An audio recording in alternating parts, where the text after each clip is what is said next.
Bonjour à tous, je m'appelle Gilbert Asquette et je travaille chez BCI à la direction du conseil aux entreprises. Ce webinaire va aborder la façon d'utiliser Singapour pour couvrir l'ASEAN. Je vais avoir pour mission d'être le gardien du temps et également de remonter vos questions vers l'intervenant pour qu'il y réponde en fin de présentation. Ce webinaire de 45 minutes au total va se dérouler en deux temps. Pendant la première demi-heure, Hubert Fournier, notre intervenant, déroulera sa présentation. Vous pourrez, durant ce temps, poser vos questions via le module de discussion interactive et l'onglet Questions qui est situé en bas à droite de votre écran. Je pense que vous le voyez. Donc, c'est à partir de là pour poser vos questions. Le dernier quart d'heure sera consacré aux réponses à ces questions. Sachez que vous pourrez retrouver ce webinaire et sa présentation sur le site de l'Open de l'International d'ici quelques jours. Avant de laisser la parole à Hubert, juste quelques mots pour le présenter. Hubert est originaire de la Drôme et il a passé l'essentiel de sa carrière à l'étranger. Il a commencé à Milan en 1992, puis il a ouvert une structure en 1996 à Jakarta en Indonésie, avant de se recentrer sur Singapour en 2006. Son entreprise, qui s'appelle Opsim Consulting, opère exclusivement sur la Malaisie, l'Indonésie et Singapour. À ce jour, il a accompagné sur l'ASEAN plus d'une centaine d'entreprises européennes ou filiales singapouriennes. Hubert figure parmi les prestataires agréés de BCI sur cette zone. Maintenant, je laisse la parole à Hubert pour les 30 minutes à suivre. Parfait, ben merci. Bonjour à tous. On a une petite trentaine de minutes pour survoler un peu le sujet. Je vais y aller direct et engager la présentation qui est de savoir comment utiliser Singapour pour couvrir l'ASEAN. Donc, un peu de géographie pour commencer. Ça aide un peu à se repérer. L'ASEAN, c'est une dizaine de pays.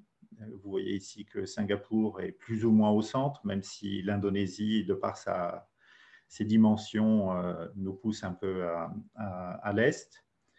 Et, la constitution de la zone économique, en fait, s'est fait progressivement depuis 1967. Donc, ce n'est pas quelque chose de récent.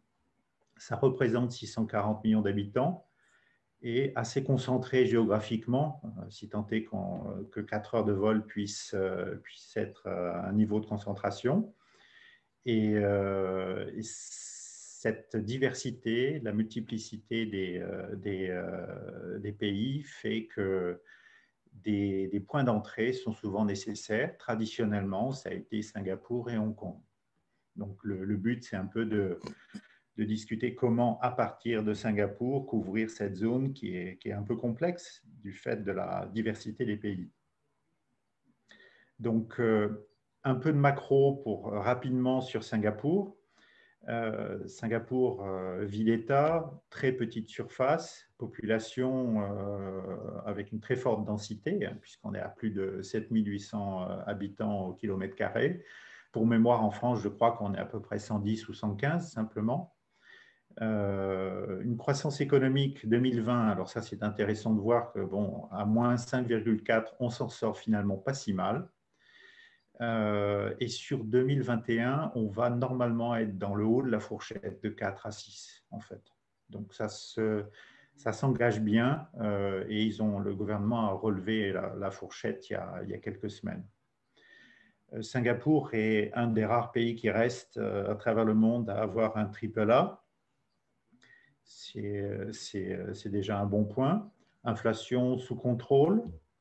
Taux de chômage, ça c'est un point important dans le sens qu'on a un chômage de type frictionnel et ça a des conséquences pour tous ceux qui souhaitent s'installer sur place, recruter et autres. Il faut en tenir compte. C'est un point assez important. Je vais aller assez rapidement. Je voulais simplement, à travers ces quelques secteurs qui sont les principaux secteurs économiques du pays, montrer quand même la diversité et finalement un bon équilibre qu'il y a dans l'économie de ce pays et comment il est organisé. Je commence par l'aéronautique parce que c'est d'actualité. c'est un secteur qui a souffert énormément. Le MRO, qui est tout ce qui est maintenance et remise en état, est un hub très important à l'échelle de l'Asie et même quasiment à l'échelle mondiale, en fait. Et le secteur a été quand même bien attaqué. Et après, on va voir comment ça va repartir, mais il y a quand même là un petit problème, mais je pense que de toute façon, tout le monde partage ce problème.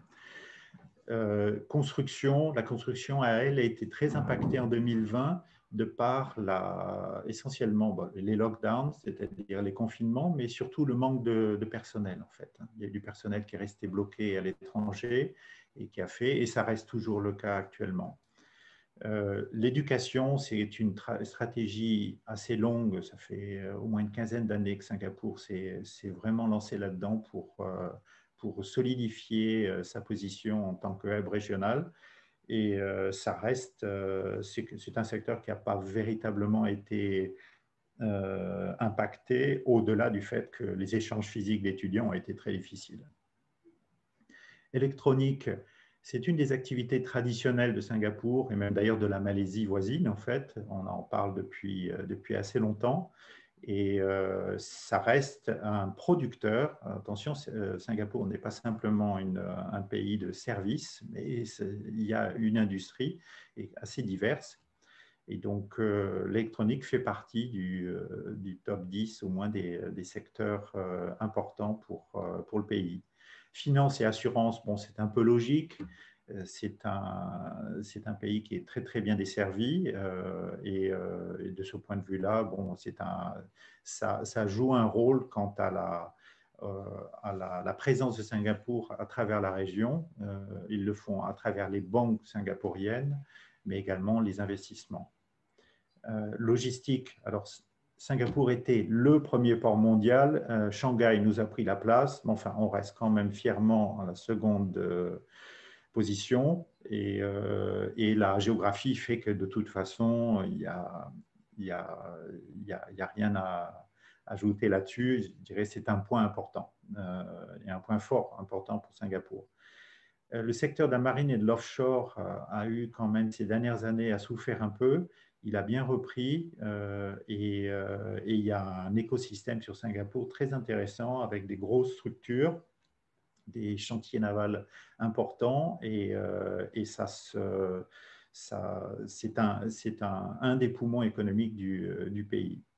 Pharma et biotech, fait partie d'une des diversifications sectorielles organisées par le gouvernement depuis pas quelques années, ça fait longtemps maintenant.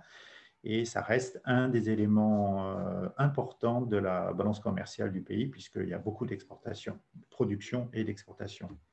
Raffinage et chimie, bon, ben là, on est lié également à la position logistique de Singapour et au fait qu'il y a beaucoup de transit et de traitement et de raffinage qui se fait sur place.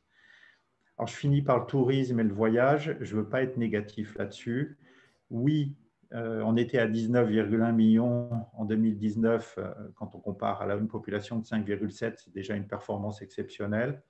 Bien sûr, l'année dernière a été catastrophique, mais pour tout le monde, quasiment. Cette année n'est pas brillante non plus. J'en reparlerai un peu après pour ce qui concerne les limitations au déplacement. Mais le tourisme local, avec ses formules de type staycation, stay et vacation, continue de permettre de limiter les dégâts. Mais ça reste un secteur très fortement impacté. Bon, je ne suis pas exhaustif en la matière, simplement pour vous montrer que Singapour n'est pas simplement qu'un centre financier avec uniquement des services et des banquiers. Non, il y a beaucoup plus que ça et c'était un exemple. L'approche régionale, enfin, via Singapour, elle s'illustre également par à la fois par les choix, on peut dire les choix des partenaires commerciaux. Vous pouvez voir que finalement, ils ont les USA, l'Europe, le Japon, la Chine, l'Australie, enfin, c'est très bien réparti. Et c'est pas si mal dans un contexte où on parle de découplage, où il y a des tensions géostratégiques et autres, que de travailler avec tout le monde. Et c'est la règle de Singapour et ils s'en sortent pas mal. En termes d'investissement, parce que finalement, Singapour n'est pas simplement une zone, une position logistique, c'est également un point pour rebondir sur la région à travers les investissements. Et là, j'ai montré sur 2019, parce que 2020 n'avait peut-être pas beaucoup de sens, la Chine est la première destination des investissements singapouriens. Par contre, l'Indonésie est déjà la troisième, l'Inde. Donc, l'Asie est quand même bien couverte à travers des destinations clés. L'Indonésie, c'est la première économie d'Asie du Sud-Est, pour mémoire. Un exemple, Singapour, représenté sur la même période, 23% des investissements, des déclarations d'investissement réalisées en Indonésie sur l'année 2019. C'est quand même devant la Chine. C'est quand même, ça montre un peu la présence, ça illustre la présence de Singapour sur la région. Là, en quelques mots, bon, je vends la destination Singapour, bien évidemment. J'y suis depuis 15 ans et je suis content d'y être. Donc, il y a des bonnes raisons pour ça. J'ai parlé un peu précédemment de l'arbitrage géographique qui fait que quand vous avez 10 pays, il faut bien rentrer par un bout ou un autre, en fait. Donc, soit on rentre par un marché directement, soit si on a une approche qui vise plusieurs pays, on est parfois contraint de devoir passer par des points d'entrée, les points d'entrée traditionnels étant toujours, encore une fois, Singapour et Hong Kong. Hong Kong, avec la chape de plomb qui s'est abattue dessus, a quand même beaucoup souffert. Donc, tant mieux pour Singapour. Moi, à titre d'exemple, un de mes clients a rapatrié 6 personnes de Hong Kong et de Shanghai sur son hub de Singapour sur l'année 2020.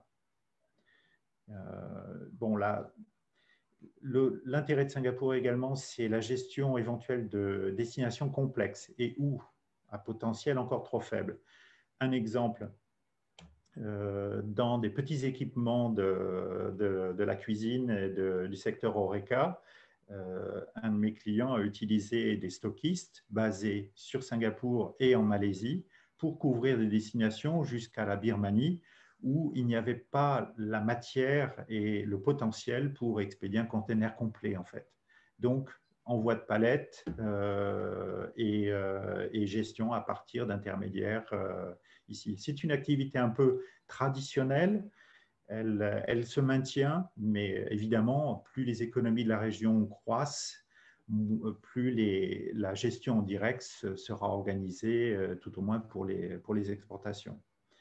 Autre rôle de Singapour, le showroom régional. Alors, quand je dis showroom, ça peut être également de la maintenance, du support. C'est une activité traditionnelle. Les salons faisaient partie un peu de tout ça. Singapour était une des principales destinations de MICE, comme on dit, à travers le monde. Bon, inutile de dire qu'actuellement, c'est un peu difficile, mais on voit, je commence à voir les salons réapparaître dans des formules pour 2022 qui seront un mix entre physique et online. Digital. Donc, ça va redémarrer et l'infrastructure est là et de toute façon, les besoins sont toujours là. Autre point important, bon, Singapour est traditionnellement classé dans le top 3 du classement de la Banque mondiale des destinations permettant de faire du business correctement et le plus facilement possible.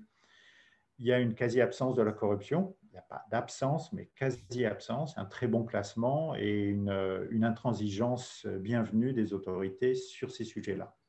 Ce qui contraste beaucoup, entre parenthèses, avec la région dans son ensemble et des pays voisins. Bon, alors j'ai parlé comme exemple du petit équipement en HoReCa. Pourquoi Singapour? J'ai un autre client qui basé sur Singapour, traite toute la région et le choix de Singapour a été essentiellement logistique. On ne peut pas traiter 10 pays d'un coup. Donc, il fallait d'une manière ou d'une autre pouvoir bénéficier d'une base et les services regroupés à Singapour offrent cela. Alors, un petit point Covid, parce que c'est quand même de elephant in the room, comme on dit. Donc, les choses évoluent beaucoup. Par exemple, l'Indonésie est en grande partie, depuis samedi, en reconfinement. Ils étaient à 27 000 cas, ça évolue tous les jours. Et dans ces cas-là, je vous ai mis à la fin du webinaire quelques liens, au moins pour Singapour. Et puis, de toute façon, les réseaux des ambassades vous permet en général d'avoir une mise à jour, ou du ministère des Affaires étrangères, une mise à jour de l'état de la situation pays par pays, en fait. De façon générale, Singapour, il y a eu un cas hier. La deuxième vague a quand même été bien gérée. C'est plus ou moins sous contrôle. Et évidemment, le pays est très, très exigeant. C'est-à-dire, leur but, c'est d'arriver quasiment à 0 cas. Mais ils sont en train de reprendre la main. Ça va bien. Brunei aussi, ça semblait être le cas. Taïwan semblait reprendre. Par contre, les crises sont toujours en cours dans les deux pays que je couvre essentiellement, c'est-à-dire Indonésie et Malaisie, où là, ça reste pas bon. Ça veut dire tout ça que, quels que soient les pays de l'ASEAN, après, il faut vérifier encore une fois avec les sites des ambassades, mais on est avec des règles de déplacement qui sont difficiles, avec soit des interdictions, soit des quarantaines. Singapour vient de relâcher un peu, c'est-à-dire qu'on était à 2 semaines plus une, c'est-à-dire 2 semaines en quarantaine plus une semaine chez soi, bloqué également en quarantaine. Là, maintenant, on est passé à 2 semaines uniquement. Enfin, ça reste quand même 2 semaines et ça, de facto, ça interdit la quasi-totalité des déplacements de non-résidents. D'ailleurs, les déplacements de non-résidents sont quasi impossibles. Même chose sur les pays de la région. Pour l'Indonésie et la Malaisie, c'est très difficile. Donc, de ce point de vue-là, il faut attendre encore. De toute façon, ça fait plus d'1 an, donc on commence à être habitué, mais ça va se rouvrir et la vaccination, encore une fois, comme partout, jouera son rôle. Singapour est bien mis de ce côté-là et l'objectif, c'est d'arriver pour la mi-août, pour le 9 août, à 50% de la population doublement vaccinée. Donc, c'était un petit point. Désolé de ne pas avoir des bonnes nouvelles à donner là-dessus. Mais enfin, ce n'est pas terrible non plus. Ça va plus ou moins dans la bonne direction, mais ça prend du temps. Donc, le sujet, après avoir brossé un peu une présentation très rapide de Singapour et de la région, comment utiliser une base comme Singapour? Les solutions, elles sont pas, il n'y en a pas 36 en fait. C'est assez basique. Soit vous gérez en direct, soit vous avez un réseau commercial, soit vous êtes présent directement. Et le plus souvent, c'est un mix des trois.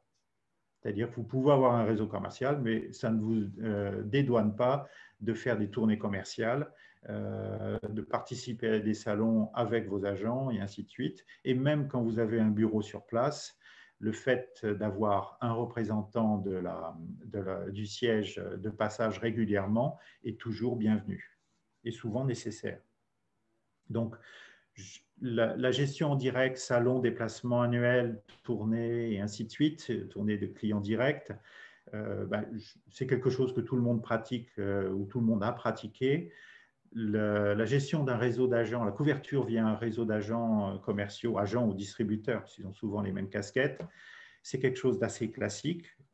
S'il y a besoin, je pourrais répondre aux questions là-dessus. Je me suis focalisé surtout sur la présence directe, qui a d'ailleurs plusieurs alternatives, à savoir le portage, le bureau de représentation ou la structure, car c'est quelque chose qui démontre un engagement plus important, plus de moyens, plus d'obligations aussi, et parfois, on pourrait espérer, peut donner également quelques résultats, même pas parfois, souvent. Donc, je vais engager rapidement, je suis dans les délais encore. Tu me dis, Gilbert, si ça va. Et donc, le premier point, c'est la première solution, je dirais, c'est la solution du portage. Elle est connue à travers le monde. Il n'y a rien de très particulier en la matière. Ce qu'il faut retenir sur Singapour, c'est que le point essentiel quand on veut porter du personnel, c'est est-ce que le personnel est singapourien ou permanent resident ou pas. Et ça change beaucoup de choses. Donc, on peut partir du principe, si on part du principe qu'il s'agit de personnel singapourien, les autorités poussant au maximum de ce qui est possible commercialement, je dirais, l'employabilité de personnel et de nationaux, c'est un point qui est essentiel et qui conditionne la possibilité de porter ou pas du personnel.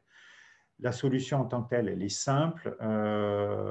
Vous avez identifié un interlocuteur qui va vous représenter sur la zone, qui peut vous représenter sur la zone. Vous avez besoin d'une solution de portage administratif temporairement, parce qu'en général, il s'agit d'un test. Ce test est sur 6 mois, 1 an et demi. Mais cette solution n'a pas vocation à être permanente ou très rarement. Donc, cette personne est recrutée par un prestataire externe, mis sur le payroll et par contre gérée directement par le siège. C'est-à-dire qu'on la débarrasse la personne des activités administratives et pour tout l'opérationnel, tout est géré comme un salarié normal serait en expatriation. L'avantage, enfin, un des avantages, c'est que tout est simple dans le sens qu'il y a un contrat, le salarié a fini le contrat, les conditions sont marquées en noir sur blanc, il n'y a pas de poursuite ou de suite complexe à gérer. Donc, c'est une grande flexibilité. C'est adapté surtout pour des tests, en fait. L'inconvénient que je vois, mais qui est minime, c'est-à-dire que quand vous allez voir un grand client ou un distributeur et autres et que vous expliquez que, bah oui, vous êtes à Singapour, vous avez un représentant sur Singapour, mais qu'il n'y a pas eu de filiale, il n'y a pas de rep office. Donc, ça veut dire un moindre investissement sur zone. Et donc, est-ce que vous croyez vraiment à la destination de Singapour? Après, ce genre de choses, c'est vendu, entre guillemets, par les entreprises comme un support à un réseau commercial existant. C'est-à-dire, on met une personne et cette personne va à la fois encadrer le plus souvent et ou aider les distributeurs et agents sur la région dans leur travail quotidien qui est de vendre. Donc, on a eu beaucoup d'expérience là-dedans. Dans l'impression, j'ai eu un client qui a commencé par un rep office, enfin un portage, ensuite rep office, et puis après on est passé à filiale. Les modèles se recoupent et de plus en plus utilisent cette solution. Ce n'est pas la seule. C'est une présence qui, encore une fois, qui se veut temporaire et c'est plutôt un test. Autre point important, quand vous avez un salarié singapourien que vous mettez en portage, lui qui a la possibilité de changer facilement d'emploi, n'acceptera qu'avec difficulté de rester trop longtemps dans une situation intermédiaire comme celle-là. Parce que logiquement, il espérera que la société investisse, mette une filiale et que lui puisse croître avec la structure. Alors, je passe au bureau de représentation. Alors, au bureau de représentation, il y a 2 ans, je ne l'aurais même pas mis en fait, parce qu'il y avait des conditions, les 5 qui sont listées en dessous, qui étaient très, très, très sévères. Après des années et des années d'utilisation très simple de ce système. Ce qu'il faut garder en tête, c'est que le bureau de représentation a essentiellement pour but de collecter de l'information, de faire des études, d'analyser la réglementation, d'éventuellement participer à des salons. Ce qui, depuis quelques années, est intéressant, c'est que, à nouveau, a priori, on autorise la gestion de contacts et de demandes de clients. Et ça, c'est important parce que c'était interdit il y a encore quelques années. Alors, l'avantage du Rep Office, c'est que, au-delà des limitations sur l'objet de la structure, c'est que c'est excessivement simple à mettre en place et il y a simplement quelques conditions à suivre. Il faut valider avec les autorités que l'objet est bien respecté. Mais une fois que c'est fait, la gestion, elle est très simple. C'est-à-dire qu'il n'y a pas de comptabilité. C'est une extension juridique de la structure européenne ou étrangère.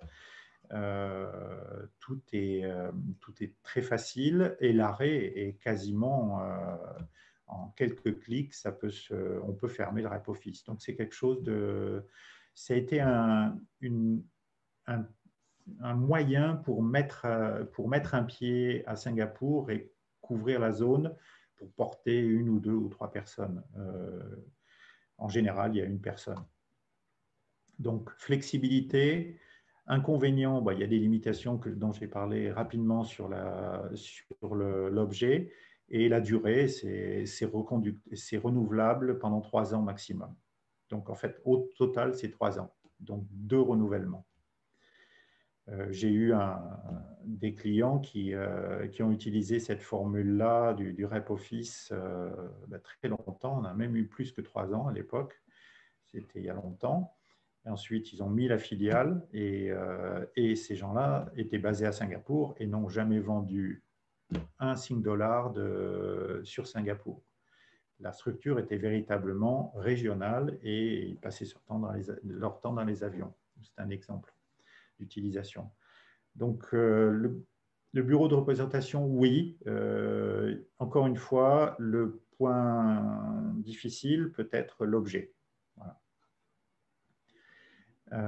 Alors, pour une présence plus permanente, rien n'est véritablement permanent, mais bon, le principe, c'est que j'ai essayé de synthétiser ici via la Private Limited, qui est l'équivalent de la SARL, et c'est société, branche ou filiale. C'est-à-dire que c'est une structure locale. Elle peut être indépendante, ça peut être une branche ou ça peut être une filiale. Si elle est indépendante, elle est possédée par des actionnaires étrangers. Et donc, dans les 3 cas, le but d'avoir une structure comme ça, c'est d'être opérationnel et le plus souvent, je l'ai vu moi comme moyen de porter du personnel. C'est-à-dire, vous arrivez en fin de Rep Office ou en fin de portage. Oui, il faut monter la structure parce que le personnel en a besoin, parce que les clients veulent voir quelque chose chez eux, d'installer. Par contre, il n'y a pas besoin de facturation. Donc, dans ces cas-là, c'est une formule qui peut être une formule qu'on appelle cost plus, qui consiste à avoir une structure qui porte du personnel, qui peut être opérationnelle, mais qui a une vocation essentiellement quasiment administrative, qui consiste à porter le personnel. L'autre solution, c'est simplement qu'on arrive au point où il faut facturer localement, ça aide commercialement, et donc une société permet de travailler aussi librement qu'on peut le faire à Singapour, et Dieu sait qu'on peut le faire librement parce que c'est encore une fois 3e ou 2e dans le classement mondial de la World Bank pour ça. Donc, les points importants pour la mise en place d'une structure, c'est en théorie, on réserve le nom en quasiment une journée. Par contre, la préparation est très importante parce que Singapour a une procédure a des exigences et un niveau de compliance qui est assez élevé. C'est-à-dire qu'on contrôle et essentiellement, le point essentiel qui va prendre éventuellement un peu de temps pour des structures compliquées, des groupes avec différents niveaux de contrôle, ça va être de remonter jusqu'à l'UBO, qui est l'Ultimate Beneficial Owner, et c'est essentiellement la personne physique qui contrôle avec plus de 25% le total. Donc ça, ce sont des documents qui parfois sont difficiles à obtenir et autres. Et à la fois la banque et à la fois l'ACRA, c'est-à-dire l'organisme qui gère les entreprises sur place, demandent cette clarté. Une fois que ces points sont passés, ben, je dirais le reste se passe bien.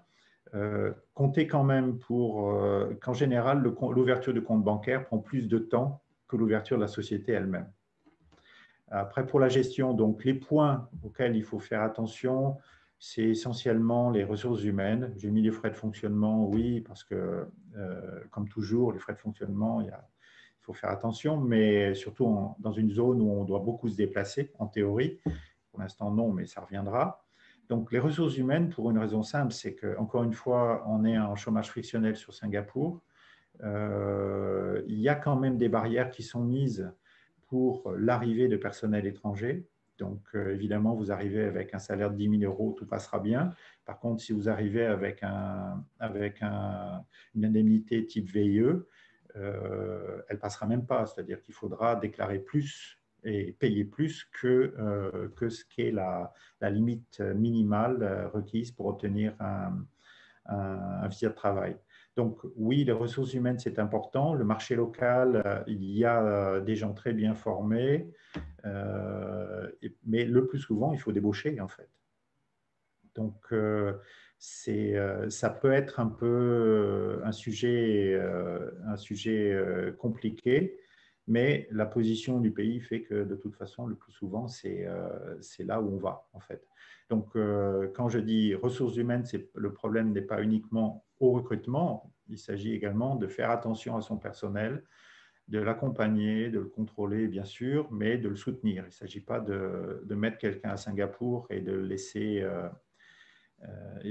fonctionner sans aucun suivi, au contraire. Pour donner un exemple d'une entreprise qui vendait des logiciels il y a quelques années, qui m'avait mis un VIE chez moi. VIE, c'est encore un cas particulier. Bon, ben, le VIE était lâché sur place, interdiction de se déplacer. Il devait faire de la retape téléphonique. Évidemment, ça ne marchait pas, puisqu'il faut se montrer. Et la boîte était nouvelle. Et donc, c'était une histoire qui était un peu difficile de voir quelqu'un quasiment déprimé parce qu'il n'y avait pas le soutien. Donc, mettre du personnel qui soit expat ou locaux, ça suppose du temps passé et pas simplement une fois par semaine le vendredi pendant un quart d'heure. Non, il faut y passer plus de temps. Alors, je reviens à la société. Une société en général, on est sur 4 à 6 mois pour fermer la structure. Parce que ouvrir une société, c'est bien, mais il faut savoir aussi comment la fermer. Et ça se passe relativement bien, sauf quand il y a des problèmes de TVA qui peuvent être accumulés au fil des années. Bon, l'avantage, de toute façon, c'est clair. Hein. Vous avez une structure qui vous permet de faire tout ce que vous voulez, tout au moins dans le cadre de la loi. En termes d'image, ben, c'est bon. Vous êtes locaux. Les inconvénients, bon, il y a une certaine inertie, bien évidemment, comme chaque fois qu'il y a une structure. Donc, nous, on a vu passer au fil des années dans la construction un client qui était sur des tenders. Les appels d'offres lui auraient donné plus de chances d'être remportés s'il y avait une structure locale. On a montré la structure vite fait, sans personnel dedans, toutes les activités administratives externalisées pour participer à ces tenders. Les tenders ont été perdus il y a quelques années. Derrière, dans la foulée, on l'a mis dormante, le temps de réactiver, le cas échéant, la structure pour d'autres appels d'offres.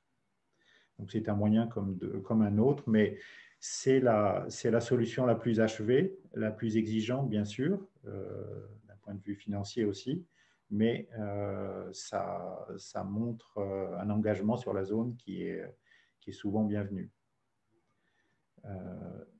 Donc, en synthèse, donc c'était assez rapide. Voilà, en synthèse, Singapour, c'est une solution géographique. Donc, la solution qui est celle pour l'entreprise A ne sera pas la même pour l'entreprise B. Tout est sur mesure. Ce dont il faut tenir compte, c'est que les pays visés, si vous avez un seul pays en Asie qui est votre potentiel et que les autres ne sont pas intéressants, ce pays, mettons, c'est l'Indonésie, c'est inutile d'aller à Singapour. Il suffit d'aller directement en Indonésie. Par contre, quand on commence à explorer, qu'on n'a pas une vision très très claire, qu'on sait qu'on va devoir passer par une étape de pre-sales pendant des mois, si ce n'est des années, la solution de Singapour est une solution qui fonctionne. Le découplage qui est menacé, mais qui n'est pas véritablement dans les faits encore, qui peut exister à l'échelle entre les grandes puissances, n'a pas forcément d'impact à ce stade. Mais par contre, ça peut être, la solution de Singapour peut être une solution visant à répartir les risques et à ne pas mettre tous ses œufs dans le même panier. Typiquement, on ne gère pas l'ASEAN à partir de Shanghai. Alors oui, certains, on trouvera toujours l'exception à la règle, mais non. La Chine continentale a déjà une telle masse que la gestion de 10 pays différents plus au sud doit se faire d'une manière différenciée en fait. La solution est géographique parce qu'elle est également logistique. On ne peut pas lancer l'ouverture de filiales ou de mettre du personnel à droite et à gauche et porter ça facilement. On en arrive au point également où ça doit être financé, mais ça c'est le troisième point. Pourquoi la solution doit être calibrée aux besoins, c'est-à-dire que l'effet d'aubaine, le fait de dire voilà, on vous offre telle subvention, telle aide régionale ou nationale pour obtenir tel profil, type VIE ou pas, ça doit être calibré aux besoins, c'est-à-dire que envoyer un VIE trop junior sur une destination où on sait que ça va être excessivement difficile, qui a besoin d'avoir des profils seniors, n'est pas forcément la bonne chose, même si de recruter un senior va coûter beaucoup plus cher. Et par contre, moi j'ai vu un succès dans le secteur maritime, un VIE envoyé au sortir de son école d'ingénieur et qui a cassé la baraque en étant vraiment très très efficace dans un monde qui n'était pas forcément évident au début. Donc c'est important de savoir, oui, il faut avoir un focus et bien se préparer parce que ça coûte cher finalement. Hein. Une année, 2 années de tests sur zone, ça chiffre. Voilà. Bon, la solution financée, ben oui, typiquement, vous voulez un Singapourien qui a déjà un profil international, qui a déjà travaillé toute la région, qui a un portefeuille de clients ou de contacts activable rapidement, ben, il va vous coûter cher. Ça, c'est sûr. Ce seront des tarifs qui seront au moins au niveau de ceux français, surtout s'il est senior, bien évidemment. Par contre, il y a d'autres points en termes de financement, de coûts qui font que Singapour, bien évidemment, a des charges beaucoup moindres par rapport à la France. Ce n'est pas difficile, mais il y a des aspects qui sont importants. Les déplacements régionaux, il n'y en a pas actuellement, mais traditionnellement, on ne va jamais à Singapour pour le marché de Singapour. On y va pour la région. Donc, on se déplace. Et si on se déplace, il faut dans son budget annuel prévoir quelques lignes qui seront avec beaucoup de zéros parce que ça coûte pas tant que ça. Moi, je me déplaçais pour moins de 100 € sur Jakarta avant le Covid et je faisais presque l'aller-retour dans la journée. Donc, il y a cette grande flexibilité, il y avait une grande couverture. Mais encore une fois, tout ça, ça a des coûts et donc il faut les intégrer. Et puis l'autre point que j'ai mentionné précédemment, c'est que quelle que soit la solution que vous retenez, mettre quelqu'un sur place, ça suppose un suivi, un encadrement, un soutien. Et ça, c'est vraiment essentiel. Donc, c'est sans doute évident pour beaucoup de monde, mais quand même, il faut en tenir compte. surtout quand il s'agit de gérer du personnel étranger qui n'est pas français donc, et qui doit parfois batailler dans ses relations avec le siège au quotidien. Donc ça, c'est important que le suivi soit là et le soutien. Donc, j'ai fait ça très rapidement. Donc, oui, Singapour, c'est une bonne destination. Elle a très clairement profité des problèmes de Hong Kong et elle continuera d'en profiter. Après, il y a certaines destinations comme Kuala Lumpur, dans une moindre mesure Bangkok, qui essaient de se positionner à l'échelle de la région pour ce rôle de couverture régionale, mais on est quand même très loin, donc il y a de la marge. Et j'ai mis à la fin donc, des sources qui permettent de répondre aux principales questions macro essentiellement. Et puis maintenant, s'il y a des questions, je suis à disposition. J'ai trop parlé. C'est pas grave, Hubert, merci pour ton intervention. Oui, elle a été calée sur 30 minutes, mais je t'ai pas coupé, on a pris 40 parce que le dernier quart d'heure devait être consacré aux questions, mais je ne vois pas de questions qui ont été posées. Alors moi, par contre, j'en ai une qui me vient, alors je ne sais pas si tu vas pouvoir donner au moins un ordre d'idée, c'est au niveau d'une solution, on a vu notamment le portage ou la private.